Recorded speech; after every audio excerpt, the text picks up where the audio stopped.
Morning, everyone. Happy Sabbath. Good morning. Happy Sabbath. I want to share that the title of our study this morning is There is No New Message. And I want to share with you that this is a personal study that I have been going through for about the past 8 months.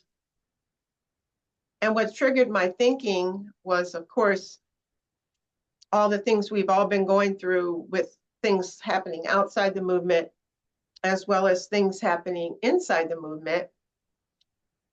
So I began to really think about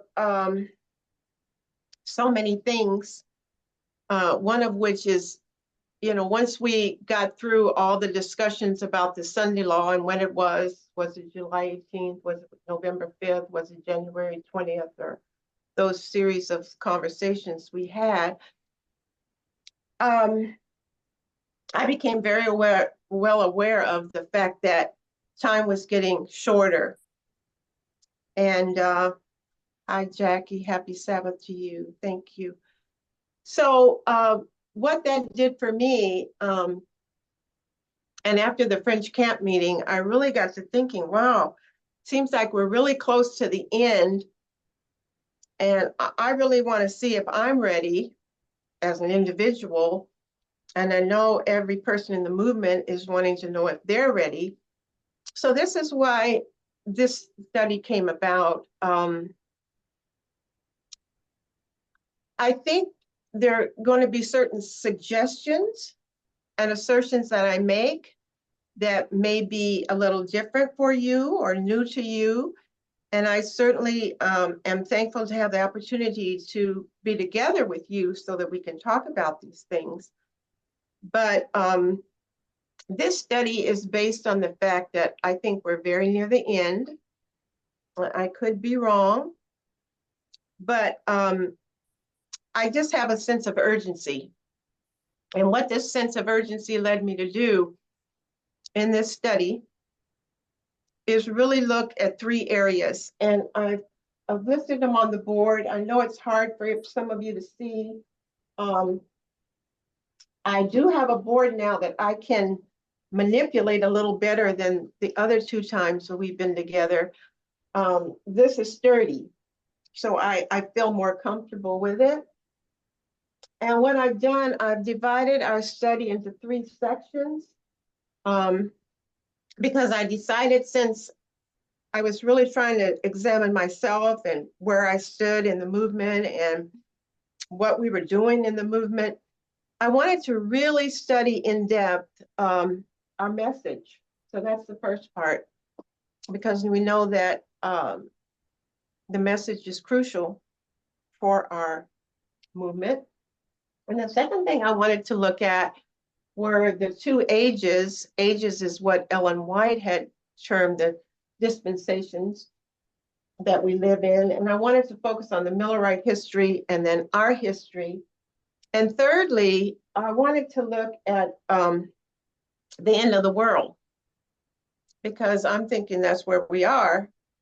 And then as I listened to some of the presentations from the camp meetings in Martinique and Guadeloupe, I heard Elder Parmenter say we're in the last moments of human civilization or human time. So that kind of reaffirmed that. So the third part of our presentation is the end of the world and what that means for who we used to be as priests and what that means as 144,000. So that's the way the study is arranged. I really invite you all to share what your thoughts are, because I'm saying there's no new message, and I'm saying we're in the last age. There's no other message that we're going to get at this time. And by the time we get to the end of the world section, I've kind of cut out parts of our dispensation to talk about. I hope that I will be able to prove that there are no new messages. I don't believe there are any new messengers. I believe that what God has given us as they've given to us, and that we really have to be mindful of how solemn this journey is. So that's how the study is organized. Please share your thoughts with me. I'm going to try to do a little better this time at watching the chat. I'm usually so involved with trying to share with you what I have for you that I sometimes neglect that. If you really want to share something, as I know you can do and will do, just shout it out, and I'll acknowledge that. So we're going to start with this message, and we know how important the message is. And I'm saying for this morning, the seal equals the message. And I'm saying the first angel's message equals the third angel's message. So that's kind of the premise that we're going to be guided along with. We all know that the message is also known in different ways. Sometimes we say former rain, early rain, latter rain. Sometimes we say it's the everlasting gospel or the three angels' message. We know it's a message of salvation, and we know that the two periods of judgment, the investigative judgment and the executive judgment, are part of this message. We also know that reform lines are part of our message, and we know that it is a prophetic message. It's a prophetic testing message that produces two groups of people or worshipers. And with that, I want to share one of the first things that really has stood out to me as I've been researching this in order to center my own self in the message better. I learned that this message, with all its different characteristics and terminologies, is not in a vacuum. And I began to realize, and we have historical evidence and Bible stories to support this, that this message never stands alone. It never has, ever since God gave the prophecy of Genesis 3:15. There's always been two parties involved. And as I thought about that, of course, we know we're in the great controversy that really substantiated so much for me. I began to learn that if we have this message, ultimately we're going to have an alternate message. And I looked back historically. When I thought of Bible stories, I thought about Noah. He had a message. And Noah's message was it was going to rain. And it was going to rain so hard that you were going to need a boat to survive. And of course, the alternate message of that was that, oh no, it's not going to rain. It's never rained. And we have the scientific proof that it won't rain. So you had a message, and then you had an alternate message. I also thought about the story during Christ's time, when Christ was preaching and teaching in parables, that he was here to establish a spiritual kingdom. And of course, we know that one of his own, Judas Iscariot, decided he had a different message and sold our creator, his creator, for 30 pieces of silver. So you have this message, you have an alternate message. And then of course, I thought about the Millerite history, and we're going to talk about that when we get into the two ages or dispensations. And I thought, well, there was William Miller, and we know the timeline of the increase of his knowledge when he got his credentials, etc. And he was preaching to the Protestant churches And I believe that's the era of Sardis when we think about the 7 eras of God's church. And of course, he had a message for them, even though he was in error. He didn't have the exact date or year, but he had the right concept, and he didn't have the right location because he was talking about the earthly sanctuary. And we know that we have the heavenly sanctuary. But of course, in October 22nd of 1844, we know that, I think it was something like, and please, I stand corrected, 50,000 or so people completely abandoned the original message and went into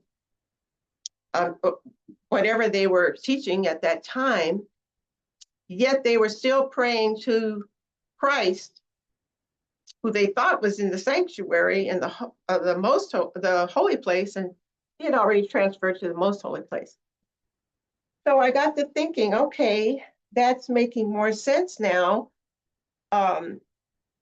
It's not just one message that we're having to deal with. And because we're in the great controversy, I guess I shouldn't have been surprised that this was the case. And I guess for a while I've been studying this for these 8 months, I was kind of thinking, okay, we're home free, we're fine. But then again, I'm thinking to you this morning, we're not fine. And I believe that as we review the camp meetings, we've had Martinique, we have Guadeloupe, and we've had just now the Florida, and now we're about to have one here in California.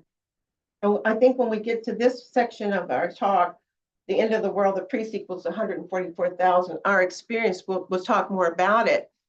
And I know some of you have attended the camp meetings. Maybe somebody's been fortunate enough to go to all of them.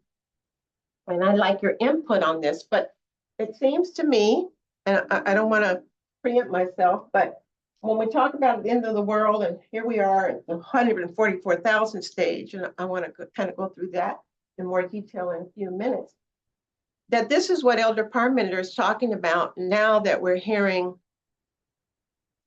about the King of the North, who's had 2 versions already, 1.0 and 2.0, and probably is going into another version by the time we get to the close of probation. We've been learning that the 6th kingdom, the 7th kingdom, we've been in the 7th kingdom since 1989. Wow, that was interesting to know. And I think I heard, and I can stand corrected, that Elder Parmenter was saying we're really close, 6, 7, 8.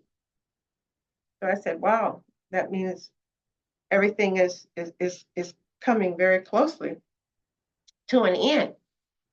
So with that, I know that was a long preamble, but I want to say this morning, as we talk together and study together, that I learned the new information was this message is not in a vacuum. If we have this message, we're going to have an alternate message. And I'm not here this morning to try to talk about what that alternate message is, because I'm just saying what my learning has given to me. But I do want to start out, and I hope you can see the board. I can move this now without having to hold it. So that will be good. If you can't see it, I've taken a picture, which I'll give to Elaine, and you can all get it that way. But the first thing I want to say about the new things I'm learning about our message, and why I'm saying there is no new message, is because Ellen White and the spirit of, okay, thank you, Victoria. I'm so glad, because it's hard for me. I really have no way of telling if you can see this or not.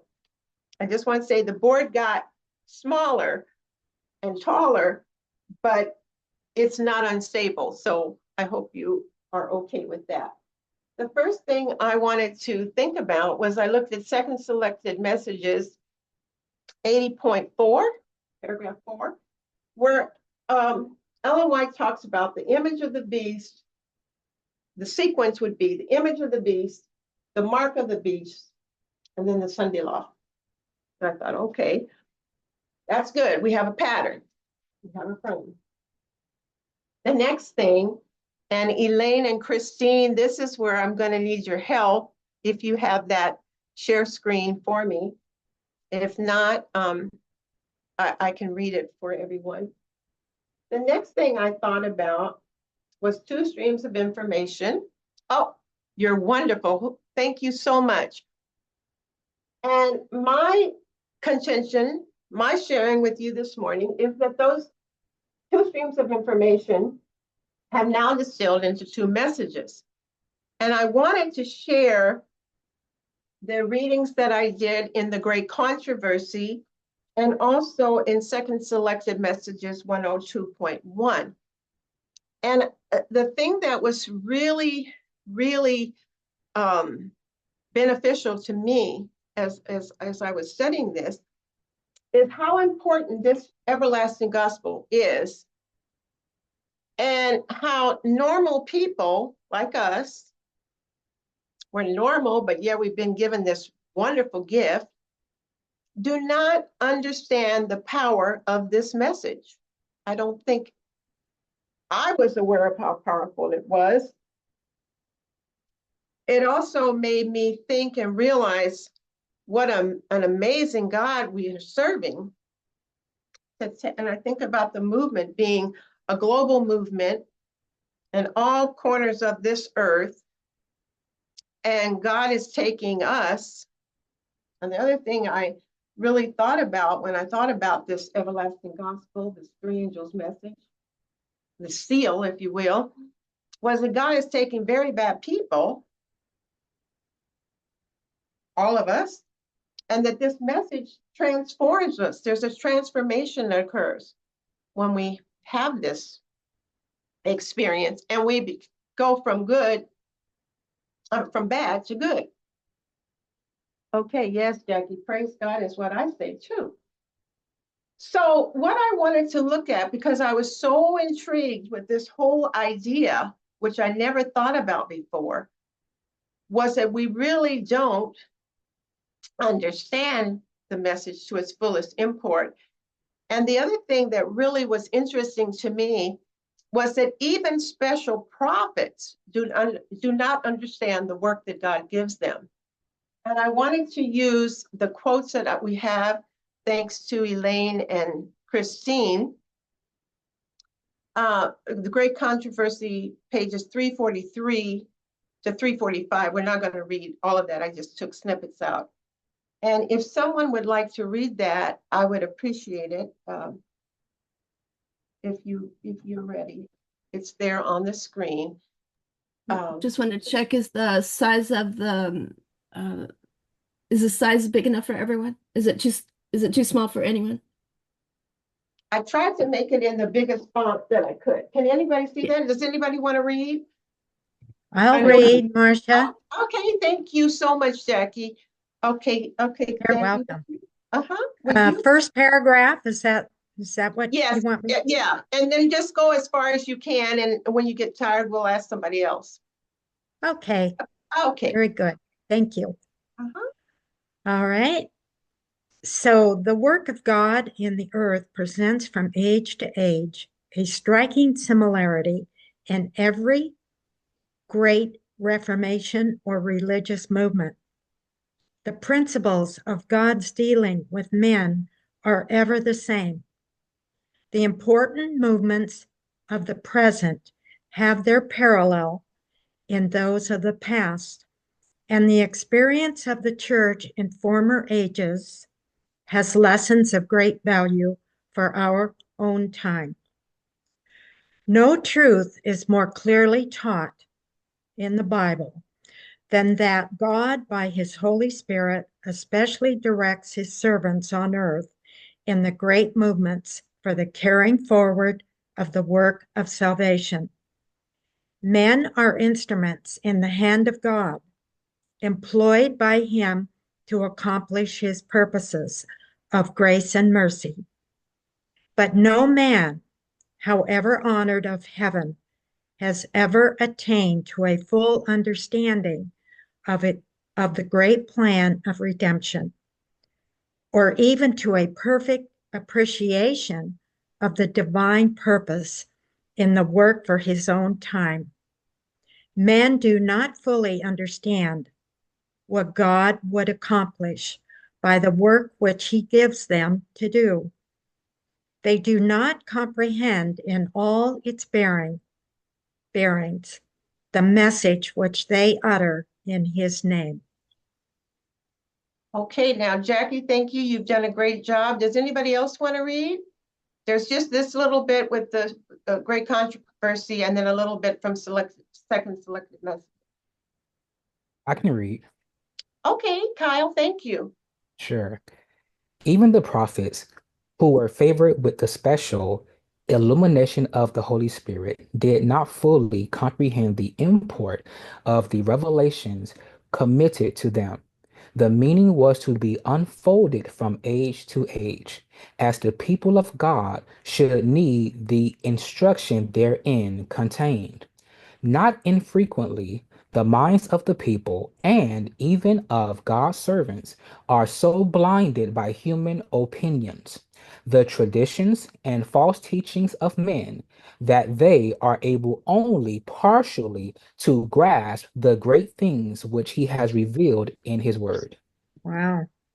Wow. Okay, so, when you Yeah. really think about that, that's pretty powerful. Yeah. And then, thank you, Kyle, and thank you, Jackie. Does anyone want to read the last part? I can read. Okay, thank you. Is this Linda. Linda? Hi, yes, thank you. There are those now living who, in studying the prophecies of Daniel and John, received great light from God as they passed over the ground where special prophecies were in process of fulfillment in their order. They bore the message of time to the people. The truth shone out clearly as the sun at noonday. Historical events showing the direct fulfillment of prophecy were set before the people. And the prophecy was seen to be a figurative delineation of events leading down to the close of Earth's history. People now have a special message to give to the world, the third angel's message. Those who, in their experience, have passed over the ground and acted a part in the proclamation of the first, second, and third angel's messages are not so liable to be led into false paths as are those who have not had an experimental knowledge of the people of God. Okay, thank you so much. Thank you for screen sharing for me. So I looked at those two Spirit of Prophecy quotes and I thought, wow, this is really pretty serious. I mean, here we are, just normal everyday folks trying to understand this message, but it's a lot more complicated than I think any of us really realized, at least more complicated than I thought. And it led me to the second part of our chart here. Two streams of information equals two messages. And I thought about our first angel, who is Elder Jeff.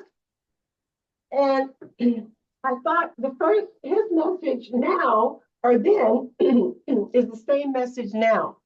His message, our first angel's message equals the third angel's message. And when I looked at this, pardon me, I thought of his time of the In magazine in 1996. And that was written during the formalization of the message. We're going to talk a little bit about that as we get into the dispensations.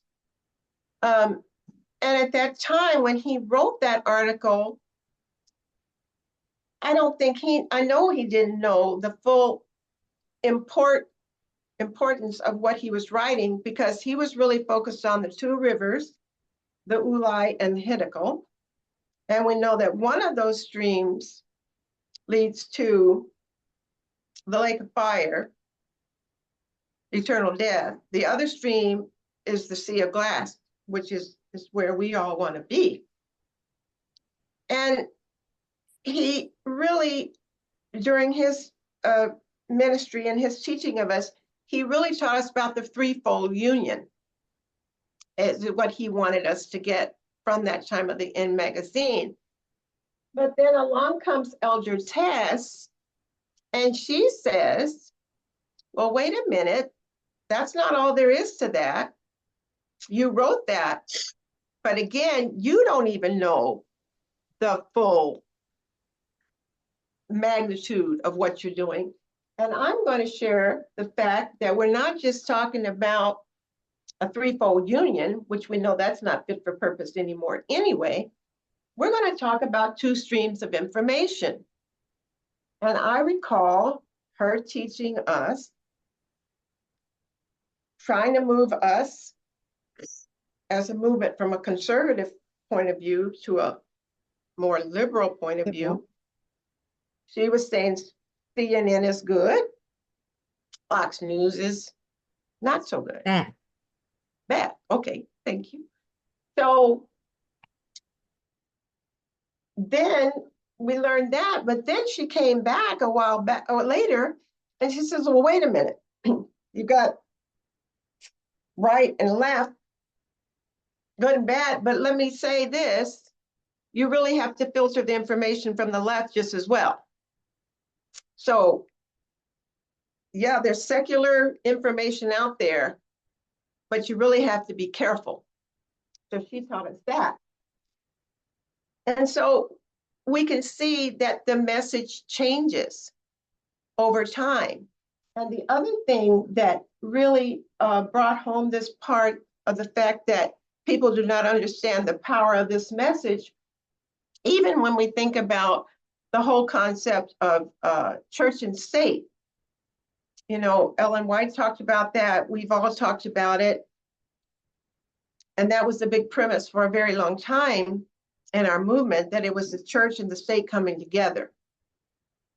And then we learned from Elder Tess that, yeah, it's church, but it's not really church. We're going to look at it a little different. It's culture and state.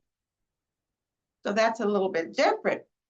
And then we had Elder Terry share with us just recently that, well, wait a minute, it's church, it's culture, but we're really, this message is alive. It moves, it's fluid.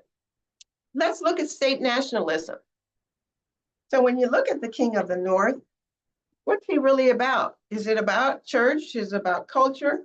Let's look at state nationalism. So she gave us a different perspective about information. And what I want to share with you this morning, what I have discovered, and I welcome, I know there's some things in the chat, and if Elaine or somebody could monitor that for me, if there's something I'm missing, please tell me, because I don't want to get too sidetracked. But what I want to say to you this morning is the transformation, the aliveness of this message is that we're moving constantly. There's a fluidity to it. I'm saying we have two streams of information, but we also have two messages, and that's why I put an asterisk there. So we could talk about the fact that we as normal people do not fully understand the power and the way, the transformational power of this message. Not only do we not understand, not even God's special prophets and angels, they don't understand the full intention or significance of the message. So that led me to this. Mark of the beast equals a false message. Seal of God equals a true message. And as I was studying this, and when we think of mark of the beast, we already talked about this message cannot stand alone. It's not a standalone message. We're in the great controversy. Satan won't allow that. So we have an alternate message as well, a counterfeit, if you will. I don't know if that's a good word. Elder Parmenter said he doesn't like that word right now, so maybe I shouldn't be using it either. But there's another message. And I'm saying, I'm proposing today as we speak and study together, that there's a false message and there's a true message, and this seal of God is warranted with a true message. And we know that the seal of God is the settling into the truth, both intellectually and spiritually, so that you cannot be removed. Well, that's pretty profound when you really, really think about it. So that got me to really thinking too, wow, we're getting closer to the end. We've got a very, very complicated message. The God we serve is beyond anything we could ever think about. The intelligence and the organization is so phenomenal. So it made me think about some other aspects in terms of how important methodology is. And I had a very light writing here, you may not see it, parables. We've heard that for a very long time. And as I was thinking about all the things I've learned over the past 11 years that I've been following the movement, one of the things that really stood out in my mind was when Elder Tess was talking about, I don't think we knew she was talking about parallel methodology, but I think she was. I know many of you may remember that study she gave where she was talking about a very steep incline or hill or mountain. And, you know, the light of Jesus was shining, and we were all on that mountain going up, up, up. And we didn't want to fall into the wicked world below. I don't know if you remember that or not. But I remember when she said that, I could visually see us all packed down with all of our backpacks and gear and trying to get up this steep mountain. And she kept telling us, you have to hold on to the cords so you don't fall into the wicked, wicked, wicked world below. And as we climbed higher and higher, it's just like, you know, whenever you go hiking, you know how it is when you're going up a steep incline, you have to start taking things off. And she talked about that in her study. And by the time we get to almost where we are now, the close of probation, we're all bloodied and beaten and worn down and tired, but we still have to hold on to those cords. And as I have been studying this, because of my thinking that we're almost at the end, it made perfect sense to me that it's getting tougher for all of us. And we're getting bloodied, we're getting badgered, we're getting beaten, but we have to keep holding on. And I believe those cords, the more I studied this, you know, privately, and now we're sharing it together publicly, I thought that's parable methodology. In order to be successful in this message, in order to get the seal of God, we've got to be able. We're not going to do it perfectly. None of us do. But we've got to have some idea that methodology and parable teaching is tied to this message, is tied to a true message, is tied to the seal of God. And that was my big aha, if you will. Really nothing new. We've heard it time and time again. Some of you have been in the message for such a long time. You've heard these things, but for me, with all the things that have been going on, and we see all the external events and how horrific it is, it just made this even more outstanding to me. And one of the other pieces that I really thought about when I thought about this message, this everlasting gospel, this life or death message, was the whole concept of how readest thou. And we know we've had lots of lessons and thoughts, processes on how to read the Bible and the spirit of prophecy correctly, how we approach scripture.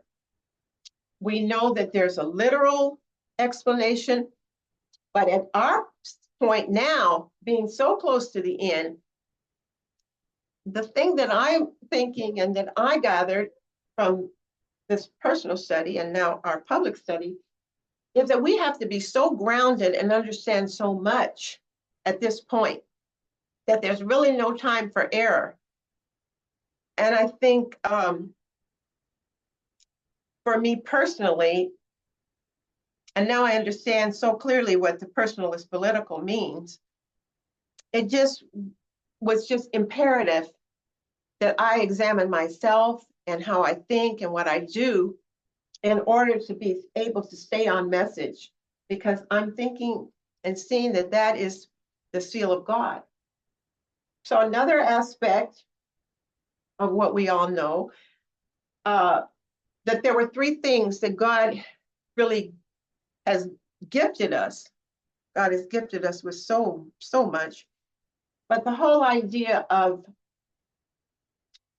the whole movement of Adventism was that there were three things we were supposed to really be in tune with. The Sabbath, which Adventism really grabbed hold of, Sabbath. We've all been part of the Seventh-day Adventist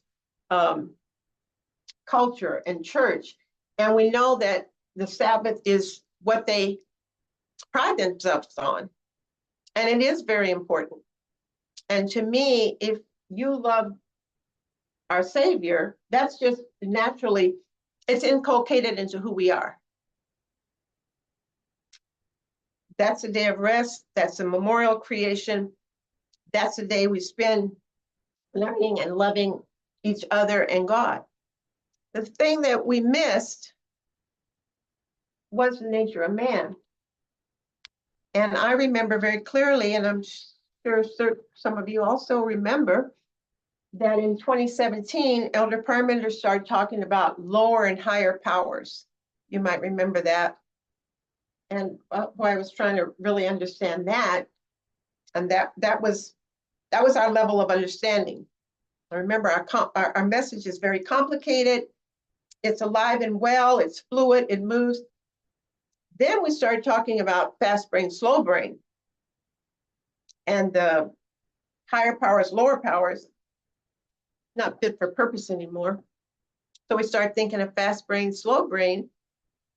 And I believe we're taught that because in order to understand this message, we have to understand who we are as people, and who God is, or at least try to understand God. And I remember many times hearing Elder Parmenter in his prayer asking God to help us understand ourselves better and also understand God better. And I think understanding the nature of man, who we are, we have bias, sin has damaged us, seared our conscience. I don't know all the ways we've been damaged, but I'm sure there's DNA damage. We know there's so many ways sin has marred us. And that's why Christ as our living Savior and sacrifice is so important. And the third part that, somehow we missed out on as Adventists was the living testimony. And for me, the living testimony is our personal behavior, how we act, how we treat one another, our mindset. What are we thinking? What's your worldview? Are we all on the same page? I mean, when I heard back in October that we're not on the same page, or it wasn't said like that, I'm sorry. It was said we don't have unity, is the way it was framed. I thought, wow, we're so close to the end. What's going to get me, and that's all I have control over, to the point where I am in full unity and full acknowledgement and full investment into what it means to be in this movement. Living testimony. Someone mentioned, I think it was Troy yesterday in our Vesper study, was talking about, we're talking about teachers, and we're now learning that it's important that we teach because it's a service. And I also find, and I know you do too, when you teach, you learn more about yourself than you can even imagine. At least that's what's happened for me. So the Sabbath, the nature of man, living testimony, all a part of the message. And I'm saying today that the seal of God equals a true message. I've been talking for a while now. Are there any, you might have wanted to comment in the chat. If you want to verbalize those comments, please do. But I'm saying this message is the glue that holds us together. And these items are the things we need to consider as we think about how important this message is. So if you want to, anyone wants to say anything, we're going to just take a little bit of a breath here. And then I'm going to go on to our next portion, which is 2 ages, 2 dispensations. I use the word ages here because in the great controversy quote that we read together, Jackie and Kyle and Linda helped us. Ellen White used ages, and that's why I said 2 ages, 2 dispensations. And I thought about the Millerite history, of course, because that's the original history. And then, of course, we are here now because they weren't able to do what they were supposed to do. So God had to do a do-over to save souls. And when we think of these two dispensations, I thought as I was studying all this, Elder Tess really helped us to see the long, long line, which she called Eden to Eden, if you'll recall. And boy, that's a lot of history. That's 6,000 years of history. That's the whole big thing, right? So we're learning, and I think I heard Elder Parmenter in one of the camp meetings talk about why it's so important we know that we can cut a line. And he talked about Isaiah 46:10. And I thought, well, that's great because now we know it's too much. This history is too much. So we cut. So I'm cutting here for the Millerite history. It's a smaller chunk. You can tell a story, whatever story you want to share related to the Millerite history, you can cut out the dates that fit the story you want to tell. The same thing with our history. There are 5 waymarks, very, very important. There's a repeating pattern. And each of these histories, we have the original history. And we know Christ was supposed to come back in the Millerite history. But because they weren't able to fulfill the requirements, let's start over. And I also wanted to think about the agriculture model because that is the way we learn how to go through these periods of our history. And we know that there's a plowing period. We know that there's an early rain, or sometimes it's called former rain. We know that there's a latter rain, and we know that there's a harvest. That doesn't change. And one thing that became quite clear to me and was very reassuring, and we all know it, is God doesn't change. And we think of Hebrews 13:8 and James 1:17. God is consistent. And we're very fortunate being his people, that they're people, that it's true. Because we don't have to worry about it. Things are set. Those 5 waymarks don't change. They're like concrete pillars, is the way I kind of look at it. And when we think about the agriculture model, something else came to me because in our Vesper study and in our Wednesday study, Elaine and Christine have been helping us go through early writings, pages 50 and 63, and we're kind of reformatting the language, kind of getting up to date, kind of modifying, because we know this message is vibrant, it's alive, it's fluid, it changes. The principles don't change, but some of the ways we have to interact with the message changes. And we're talking about one part. Last night, we had a very good session under Christine's guidance, that this work on this earth is going to be cut short in righteousness. And we were kind of pondering, what does that mean?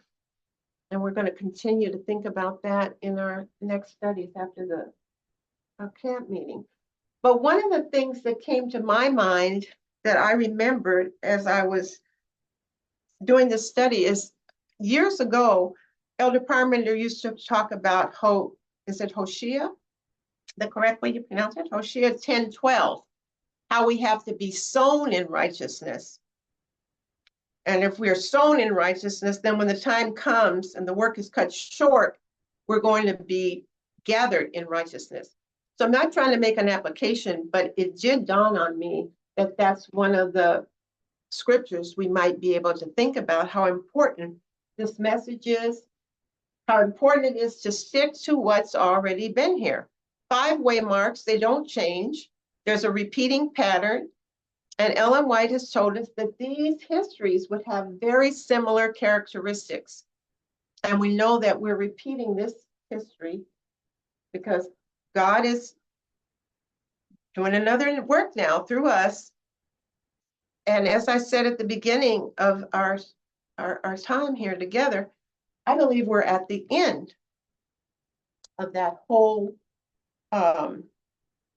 effort that's been put forth by the Godhead.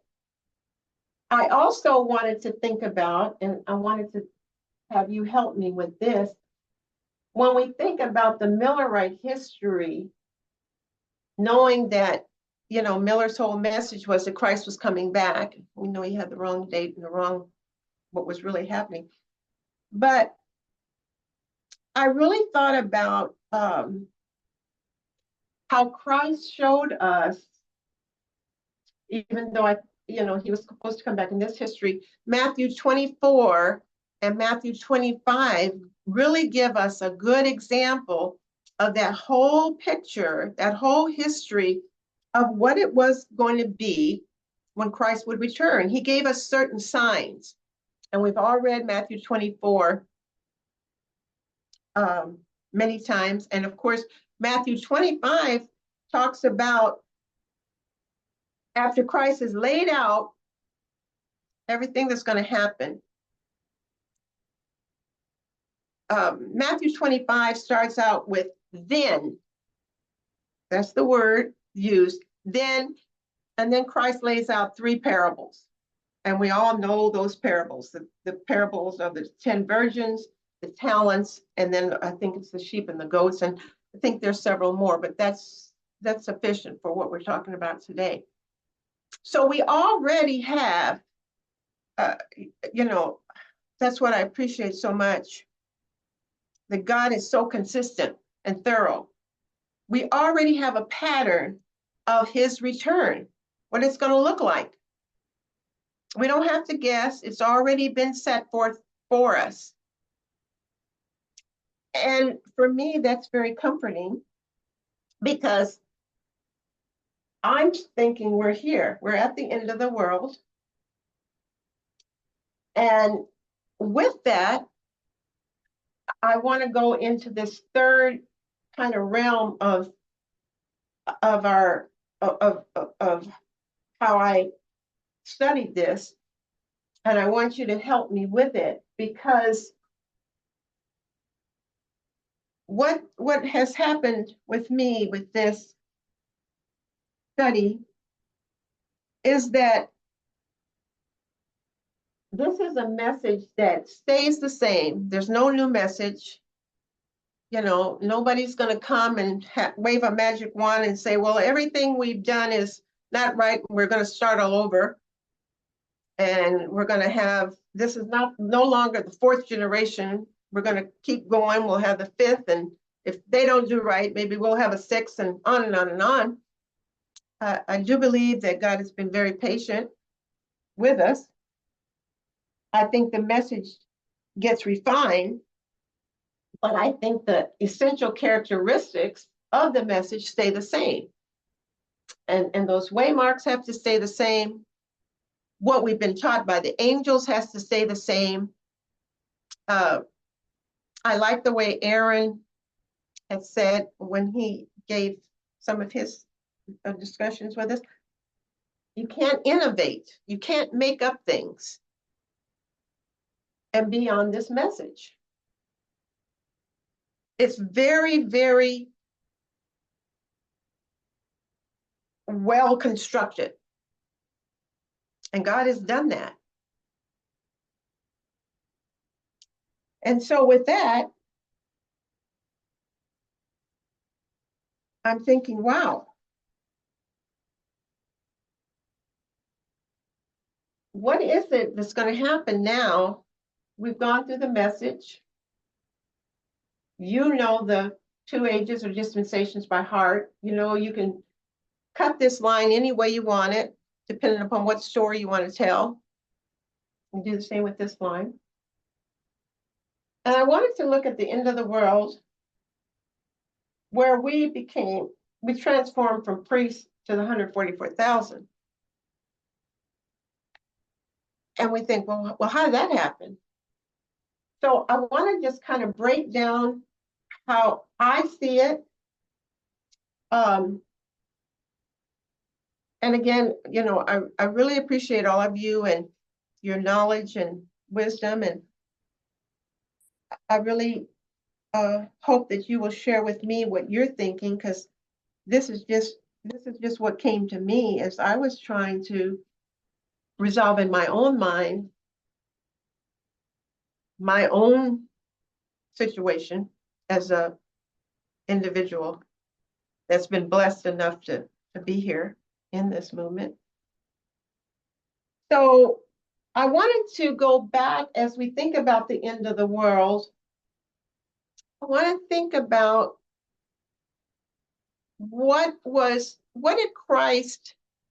how did Christ describe the end of the world as you know it from the Bible? Does anybody know what he, you know, he always spoke in parables. We know, well, he started as his ministry grew. He spoke in parables. What was the main thing that, the important Bible story that he told? It's in the days of Noah. Yes. Is that Linda? Yeah. Yeah, thank you, Linda. That's exactly right. He likened that in Matthew 24:38.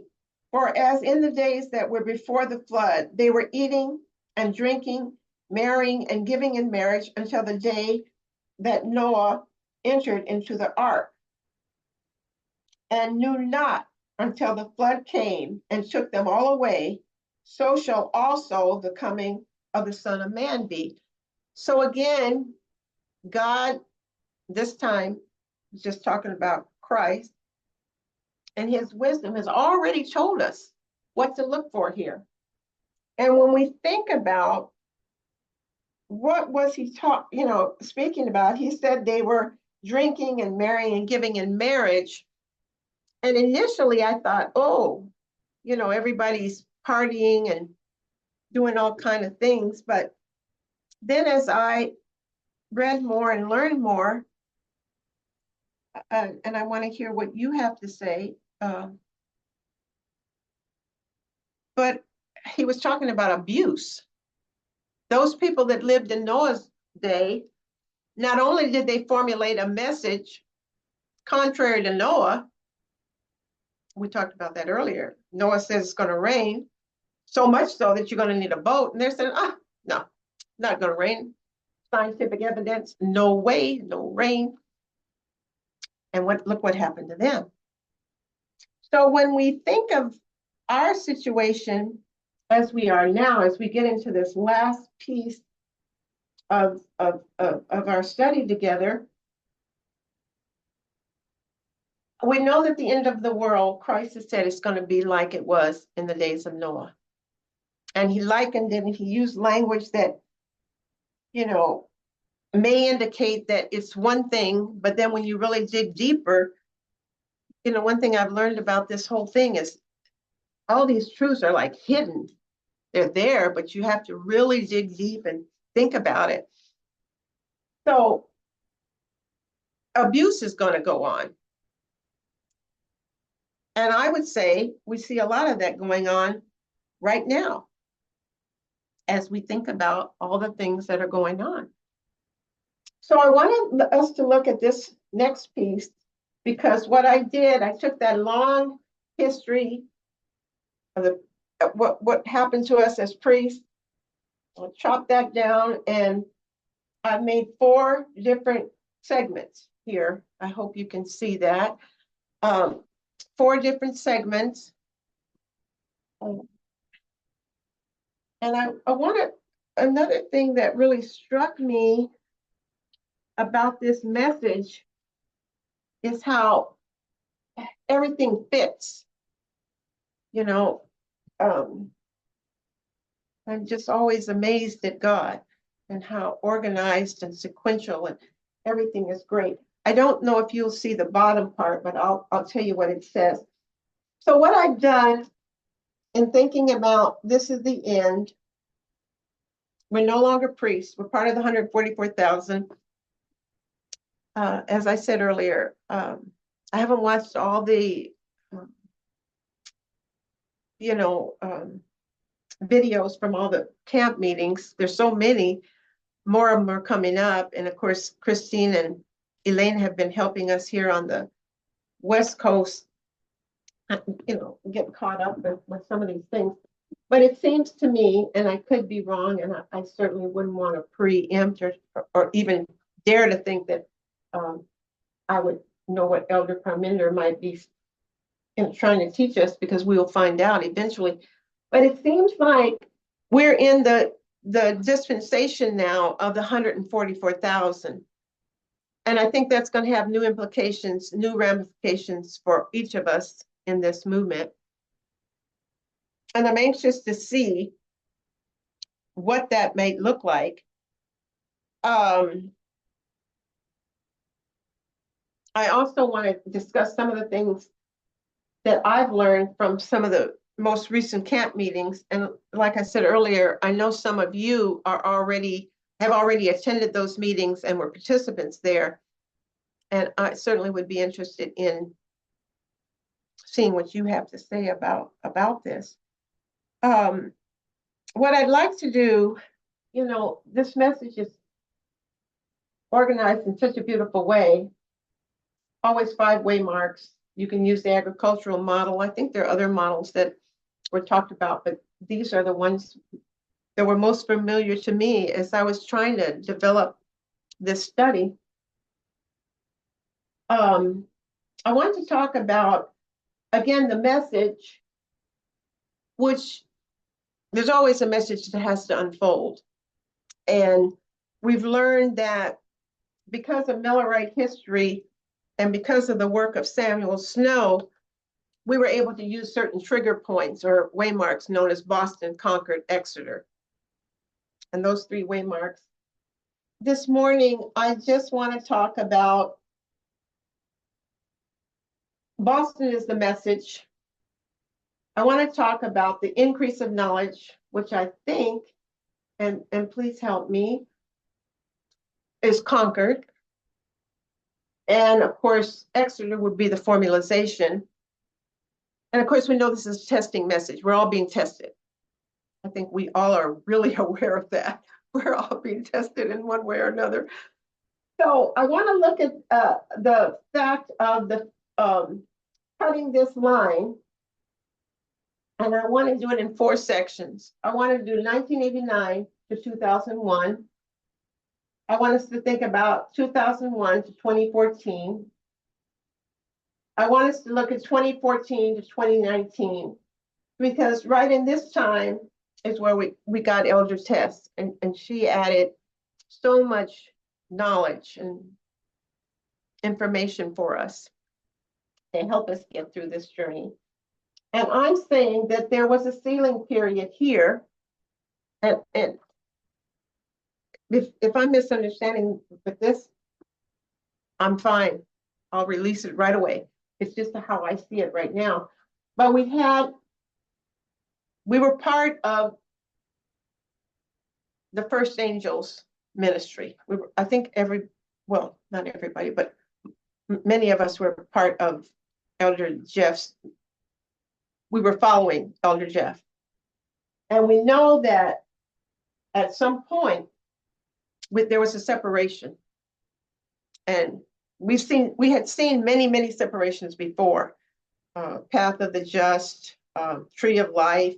I mean, you guys probably all know so many of them because some of you are, you're just so knowledgeable about all this. But I'm saying here we had a sealing period because we separated. There was a separation. For one reason or another, FFA left us or decided that this wasn't what they wanted to share. So I'm saying at that point, there was a false message and there was a sealing, and this was a dispensation. I'm saying now this fourth dispensation, and I want to highlight 2019 and 2021, and I have it at the bottom of the board, and I don't think it's going to come out for you. Well, there it is. You can see 2019 and 2021, but I don't think you're going to get, oh, well, you can see it. As I was studying this, I saw this as a very, very important dispensation, 2019 to 2021. So we're going to talk about that in a minute. But I want to go here because I want to talk about this fourth cut that I made from 2019 to the close of probation. And as I've been studying and understanding, none of us know all that's going to happen. But I believe it's Daniel 12:1 when Michael stands up. I'm not so sure, I don't know all the applications for that. And I'm also saying that's related to Revelation 22:11. And what I'm also saying is by the time we get to that point, everything is sorted out. Whatever we were supposed to be or know or do, that's it. And again, this is how I see it. And I want to look at 2019 and 2021. It's Raphia, it's Asculum, it's Panium, it's Beneventum. It's all about those battles that Elder Tess talked about. And as we learn, because we're in the great controversy, we know that this is a proxy war, and we're part of that.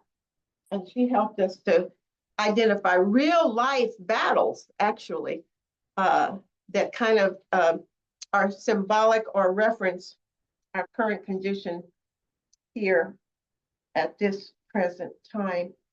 And I'm saying that 2019 and 2021 was a very impactful time for us as a movement, because that's where the priest, we had a close of probation November 9th, 2019, and that's where the priest became the 144,000. And as I was thinking and studying about this, Ellen White talked about in Second Selected Messages 102.1, she talked about passing over the ground. And I just thought, and it's different for all of us because we all came in at different times, but God has been so good. No matter when you came in, you got caught up. That was just part of how amazing God works with us. But I thought the whole idea of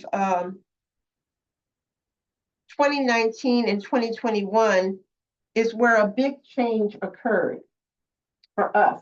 And I don't know what it means. Maybe some of you might have an idea. I think we'll find out more and more as we go. But I really wanted to highlight the fact that that's where our close of probation as priest was November 9th, 2019.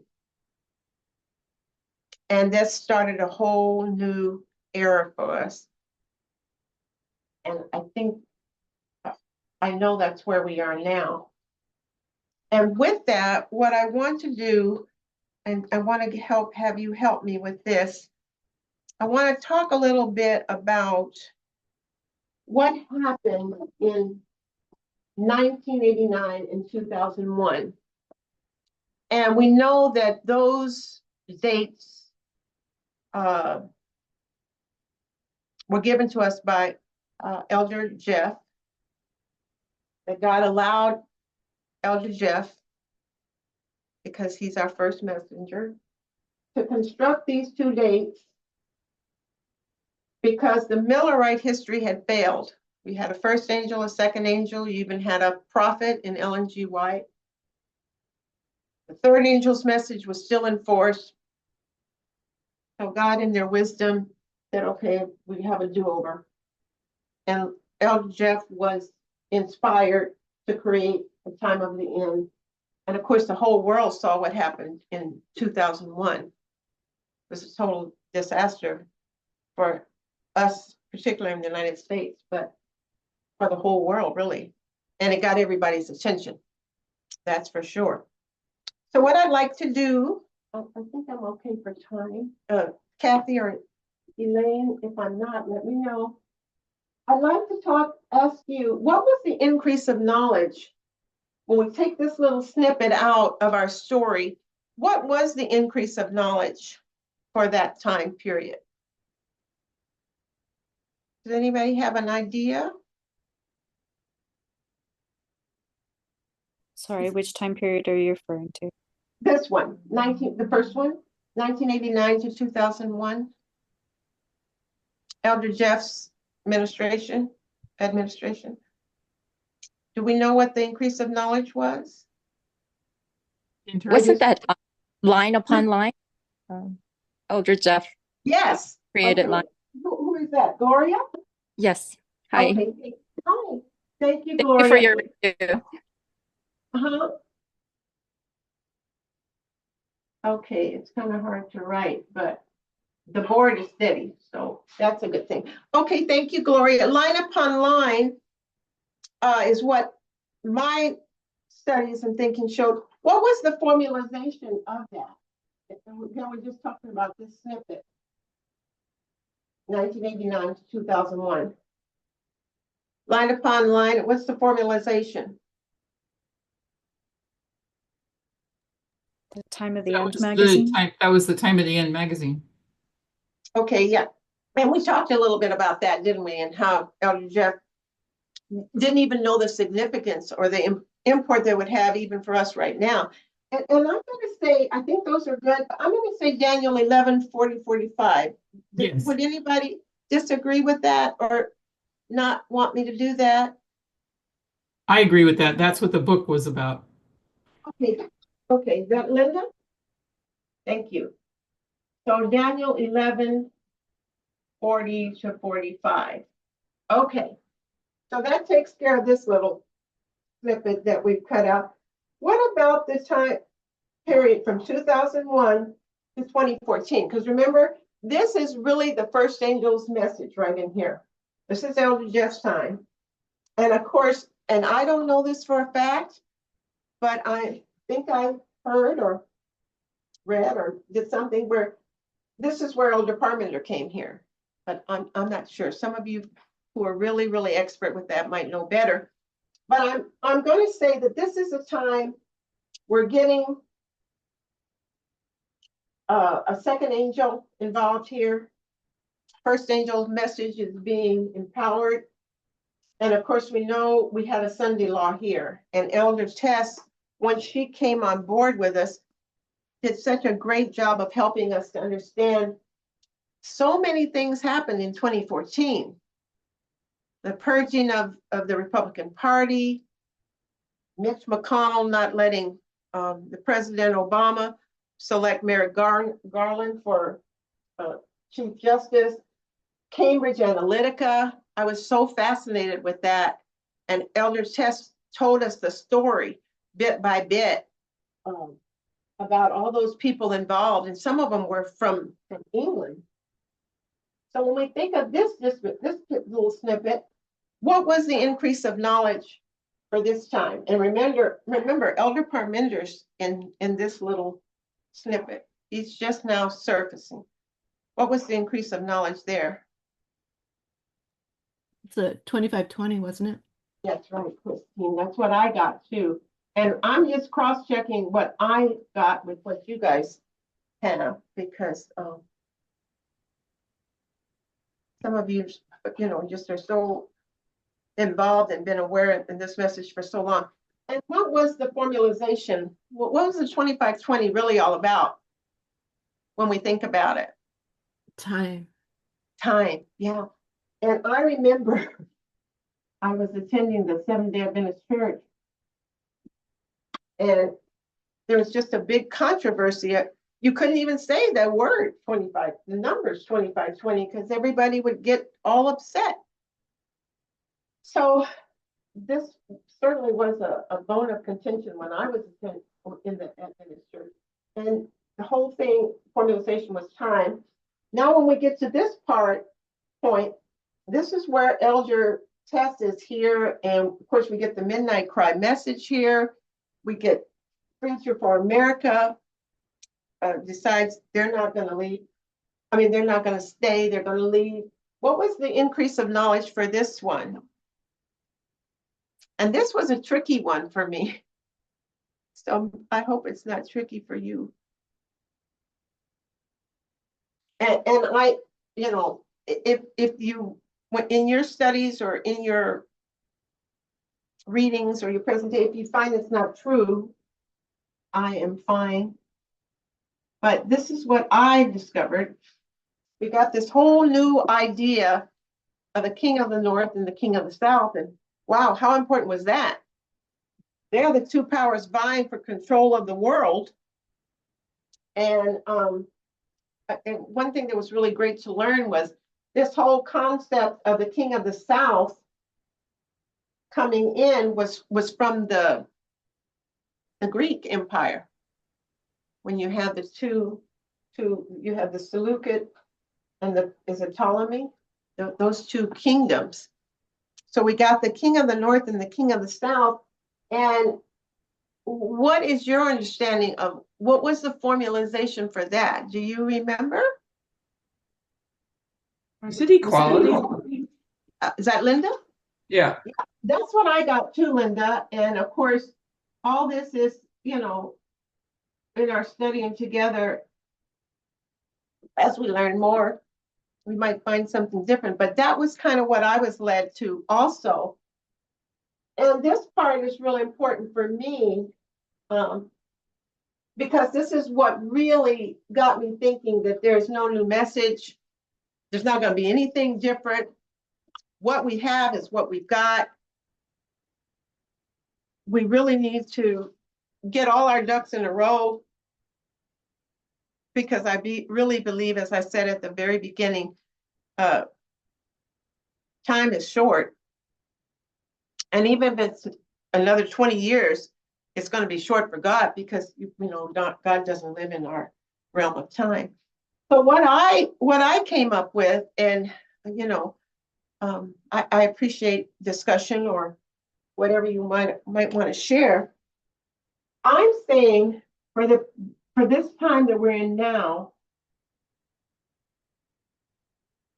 there's nothing new. Everything that God has wanted us to know has been out there.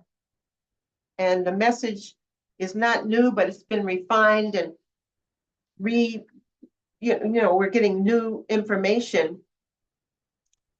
But everything stays the same. You can't move waymarks. You can't make up things. I mean, you can, but you're not on message if you do that. Nothing new. And then the only thing I could come up with as I was thinking was consolidation for here. That we're to consolidate and refine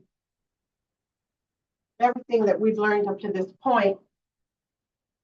And just for me personally, as I mentioned, as we started our time together, for me, it was just really trying to get my own understanding, just me in order because that's all I can control.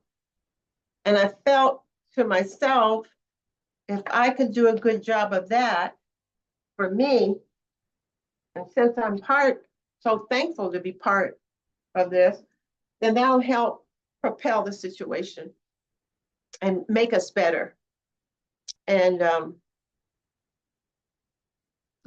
unify us some way. But it's going to start with each individual. And that's how I see it. And that's why I had this, my personal study, which I'm very happy and I was a little nervous to share it publicly, but I'm thankful that I got the opportunity to do so because I wasn't even planning on doing it, at least not just yet. Marcia? Yeah. Who is that? This has been Christine. Hi. So this has been a really good presentation, nice review. I would just only make a correction to number 4 Okay, because yeah, fine. Elder Tess did a presentation. I think it was called "The Messages, Cause and Effect." Okay. And when she did, she put down the increase of knowledge as LGBT. And so I was thinking, she didn't do Okay. formalization because we hadn't gotten there yet. But I'm Right. thinking it was all about gender. I think, you know what? You are absolutely correct, Christine. And that's the power of community and thinking together. Exactly. Yeah. What I did, 2019, what I understood, you're absolutely right. Elder Tess, and it should be down here. Her increase of knowledge was feminism, as far as I can remember, and Right. her formalization was radical feminism. Mhm. And I really thank you for bringing that up. And what But that was on what you're talking about, the feminism and radical feminism, that was on the big line. that But was on on the the big line. What was on but the on the short line? the priest line was LGBT for the increase of knowledge. Okay, good. Okay. So Christine, that's great. So we're doing this together. And what was Yeah. over here? Do you remember? Actually, she had not given us the answer because we hadn't gotten there yet. We hadn't gotten there. And of course, we know that she's not with us to help us figure this thing out. I was thinking, Okay. I'm sorry. Go on. So this is Alyssa. I was thinking that Hi. 2020 was the increase of knowledge, and that was Apis Bull. Okay. or George Floyd, Right. Right. and Well, I then do the re- increase of okay. knowledge is the LGBT. I think Alyssa is right. It was Wait 2020. a minute. Who's talking Because now? Olivine. Oh, hi, 20 Olivine. Now Hello. you'll know. What is it you want to It is share? 2020 that was the increase of knowledge, and it was the Apis Bowl. 2020. Okay. So that would be in this line here. And so Christine has given us some insight into what this is. Olivine has given us some insight, and Alyssa, you said something also. What did you say? so 2020, George Floyd? May 25th was George Floyd, but she was Okay. also doing internal presentations on the Apis Bull. So Apis that's what Bull. we had marked as the increase of knowledge.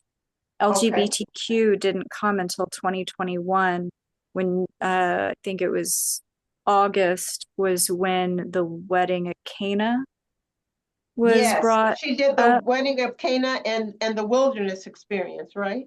So that was 2021. That was August. That's what we Okay. mark as the formalization. And then because I remember Alyssa, that's it. You're correct. because It is correct. okay, thank you. Because then I remember we were marking the Panium formalization waymark as October 2021, and that's when radical feminism was formalized. Okay. So But they're on two different lines. One's on the big line and one's on the priest line. Now, what's on the priest line? Actually, the big line has January 1st as Pan Yeah, okay. The priest line, from my understanding, has that's how I remember Elder Tess presenting it was On the well, maybe priest, maybe it there's was the second Advent. It was the end of the line for the priest. So if you draw Was this from 2021, right? yes, so if you but would October was what she was marking for the end of yes, that of 2021. yeah. So that's how what Alisa is saying, that's how it was done. Okay. Okay, well, this is the power of learning. So, those of you who just shared, thank you. Would that, in your mind, what you just said, because we know Elder Tess gave us so much information and she's no longer here. As we are now in the Sunday law dispensation,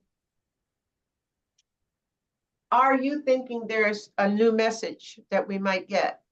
Because I think my conclusions I jump to because, and you know we do this, that's why we need to know about our own nature and our own bias, because it's really easy to do that. I'm thinking there is no new message, so I'm thinking there's nothing new that we're going to learn other than what we're doing now. But what you guys just helped me with, we went back to the big line. I think that's what you were saying, Christine, right? Where you were sharing what the increase of knowledge was for that line and what the formalization was. So what my thinking is, now that we're in the line, we're here now, the 144,000, is there any new, I mean, I don't mean that we're not going to get new information because we are, but is there anything that you see that's going to be new that we haven't passed over before? Are you looking, I guess, that may be a bad question. Do you see a new message on the horizon?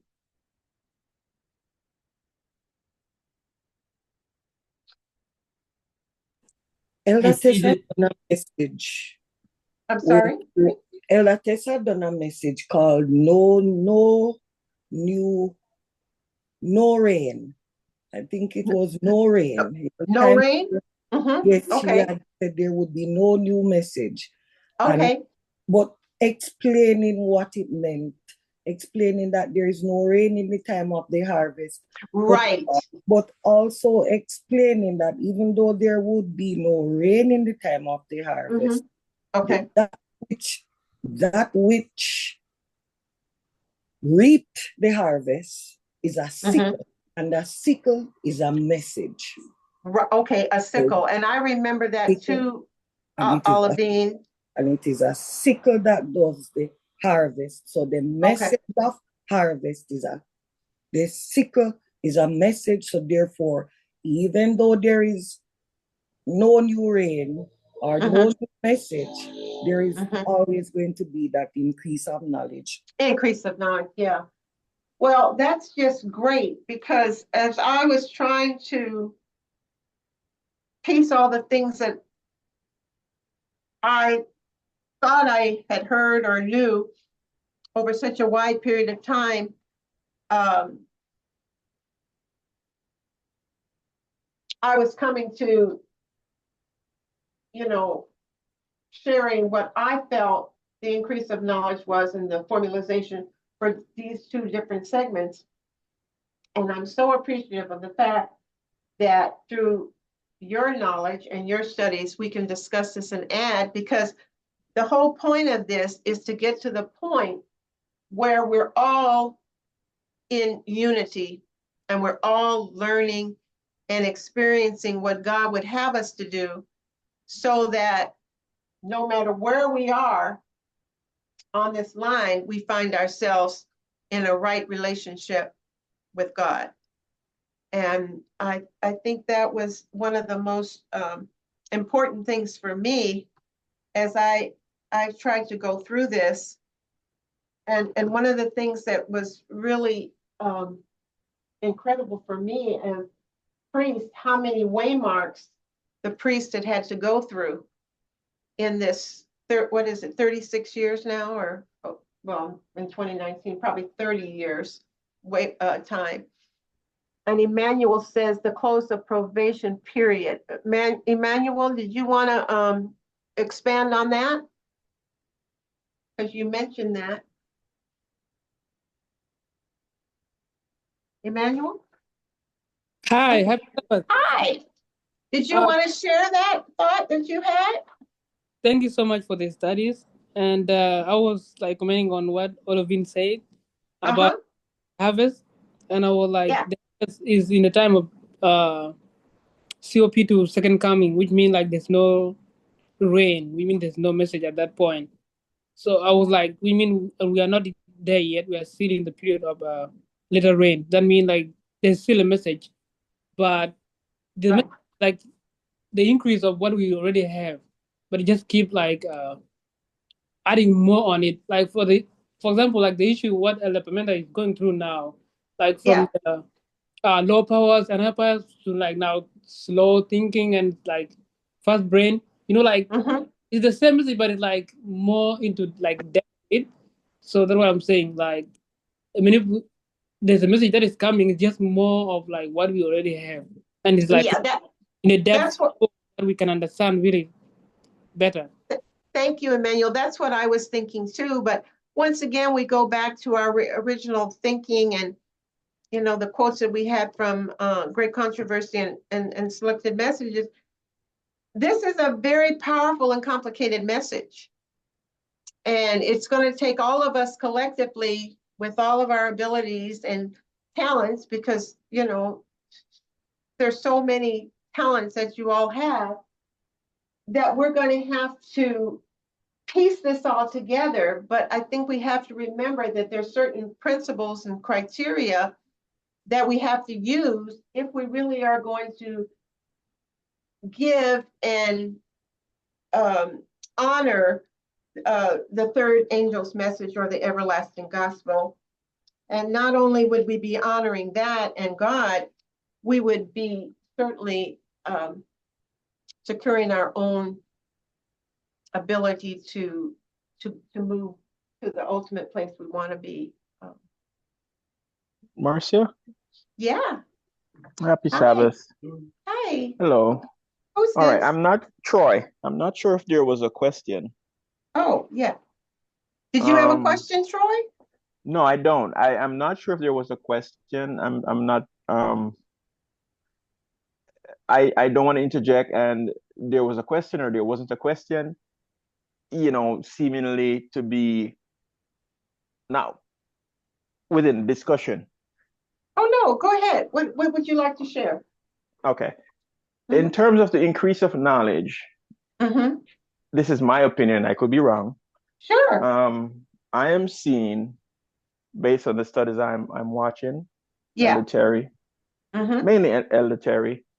Okay. An increase of knowledge in this dispensation about the King of the North. Yeah. So I'm not sure there's no new message, but it's just an increase of knowledge on, what we should have known previously, or what, within the context of this dispensation, what we ought to be knowing. Yeah. That's what I'm seeing. I'm right with you, Troy. I mean, as we study and try to get through this, the amazing thing is we have each other. Right. And we have rules, we have waymarks, we already have repeating patterns. So we don't know everything, and it's being disclosed right now through different messages, through different presentations and studies that we're getting. And the only thing we can do, at least as I see it for me, is be willing to, whatever it is, to be able to incorporate that into what we already have and just move forward with a true message and not a false message. Yeah, and I agree. It's like refining. Yeah, Go ahead, sorry. refining. No. I really appreciate it, because like I said at the onset, this was just my personal study because I was just thinking, boy, seems like we're so close, and what am I doing? And I was only looking at me to try to get myself in the right order. And that's why, I developed the study that I did. But the other thing I wanted to say in closing, and I think I'm out of time, and I'm sorry, I don't want to go over, but one of the things that was really amazing to me, and I'm not sure it fits into this scheme at all, but the fact, and I think some of you were in the Florida camp meeting, the whole idea of what Elder Parmenter is talking about, and we've been talking about it in our Vespers and in our Friday studies, what makes this movement a success? And, he highlighted the 4 things: methodology, holy convocation, organization, and finance. And we've been talking about that here on the West Coast in our studies. And then I think it was in Florida, I'm not sure, those of you who were there can help me. He started talking, somebody asked the question that I've been thinking about, what happens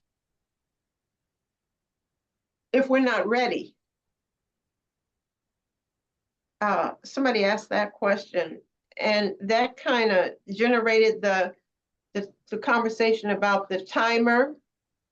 I think God has a timer. And he talked about the nations, the rise and fall of nations. And he talked about how, in his reframing and refining the message that, we were thinking the 7th kingdom was just now coming with the King of the North version 2 here. And he then changed and shared that, no. It's been here since 1989. So that kind of changed the dynamic, at least for me. And then he talked about the church being ready. So, there's a lot to think about. The thing that was really, really important to me, and it really made me think about my own journey, my own experience, is that the message is very, very powerful, and it's very, very complicated in its own way, and that God has given us tools and resources to help us navigate through this. And Troy said, oh, I forgot about the EW. Troy, what is that? EW? Ellen White? No. The East Wind. Oh, East. Yes. Well, yes. Elaine has done an outstanding job with that. And there's so much to this. I mean, we have the King of the North, we have the King of the South, we have the East Wind, as Troy just mentioned, or the Angry Horse, whatever we want to say. And then somewhere or another, Rome was in there at one point. I'm not quite sure where that is now. There's so many pieces to the puzzle. And, we're going to have to navigate it. But what I learned as I'm trying to stabilize myself is that there's certain rules that we have to follow. And we have to really be mindful of how God, and Ellen White talks about being mindful of God, how God has led us in the past, and then we won't have anything to fear in the future. So I love the journey we're on. I think it's all wonderful. I'm just so thankful to be a part of this. I thank you all for contributing and helping me along with. I have a question. Yeah, who is that? Christy, it's Elaine. Christine put it in the hi. chat too, because I don't know, I might have missed what you said EOW is you have on the board. EOW. Oh, end of the world. That was end of the world. Got it. Okay, thanks. Yeah, sorry. Yeah, and you know what? I like what Christine said. Yeah, things are going to move forward with us or without us, and we know that. I mean, that's a given. And I guess that's one of the things I knew so much that I wanted to say, whoa, wait a minute. I want to be part of this. So I don't want it to move without me. So I want to try to study and understand as much as I can while I still can. And whatever God has for us, we will receive. But I just wanted to make sure, and as we listen to these camp meetings now, when Elder Parman is talking about what makes a success and, you know, the timer and all of this, I just want to be part of that. And that's what motivates me. Marcia, can I make a comment? I wish you would. Is that Alyssa? Yeah. No, Yeah. this is Gloria. Oh, So, Gloria, I'm sorry. Yeah, Okay. I love simplicity, and I like bird's eye view, you know, not being so caught up in the forest. Yeah. But if I could make a comment, Elder Parmenter, Elder Terry, and Olivine, she's been sharing a lot about her knowledge in our group in the East Coast. But they're coming to a sort of common knowledge that they're sharing right now is the Jewish economy. If you listen carefully. Yes. And we were going through Miller's rule number 1 about Miller commenting about Matthew 5:18. Yeah. Unless heaven and earth pass away, one tittle or jot will not pass away. And Olivine referred us to the law and the prophets. The law meaning the first 5 books of the Bible. And Elder Terry's also leading us to the law, the 7 days in Exodus 20, Exodus 21, I think the 7 years, and then the Jubilee, 49 years. So, yeah. Well, that's really going, I'm sorry, that's really great because that's really going back in Adventist history too, because that was one of the first things we learned, remember? I mean, about the year of the Jubilee and all that. Well, I think that's wonderful. I think we're all moving forward, and thank goodness we have each other to share. And you said you're in a group with Olivine and some other people. Yeah, in the East Coast. Okay. Yeah, we're going through William Miller's rules. And that's great. So with all this help, we can't miss. There's, you know, we want to get, we all have the same goal, that we love our Savior and we want to be there to serve and worship them. And, you know, we're here in this human frail body with all the problems that we face, not only individually, but collectively as a movement and as a citizen of this country. So I have no doubt we're gonna make it. But the thing that was striking to me is we just have to be careful because we are in the great controversy still. And we do have an adversary. And Marcia? Yeah, hi Bob.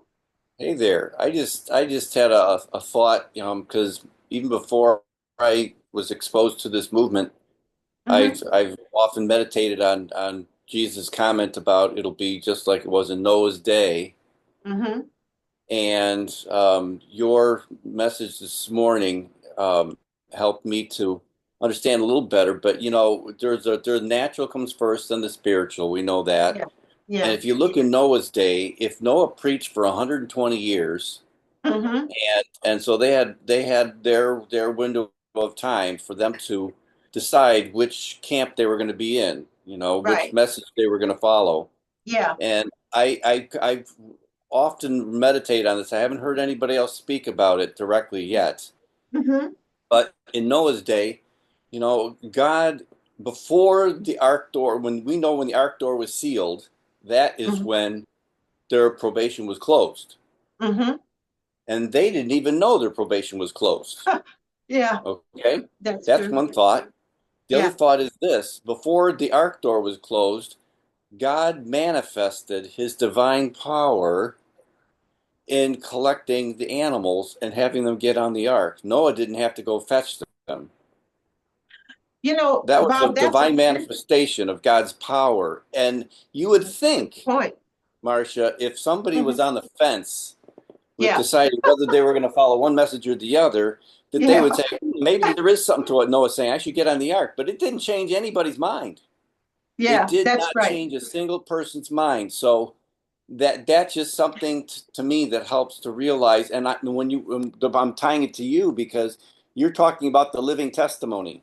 Yeah, And a living testimony is, in my mind, if God can take the weakest generation that's been on this planet, and he can gather some of from here, there, and everywhere, and we're part of this movement, and yeah, it is the living testimony yeah, that I believe makes the difference. And the problem is the people aren't even going to recognize that for what it is. And we were having a discussion the other night about how in there's a lot of people in the world today that it says the love of many will wax cold, and there's a lot of people who don't even want to even believe God exists. And I think it's oh yeah, because there is not a clear manifestation for a lot of people of the living testimony, because yeah, our planet, the way things are. So it's just like you brought out, there's so much to this message that we can't fully appreciate and comprehend. And I just, the more it unfolds, the more I'm completely awed by the whole thing.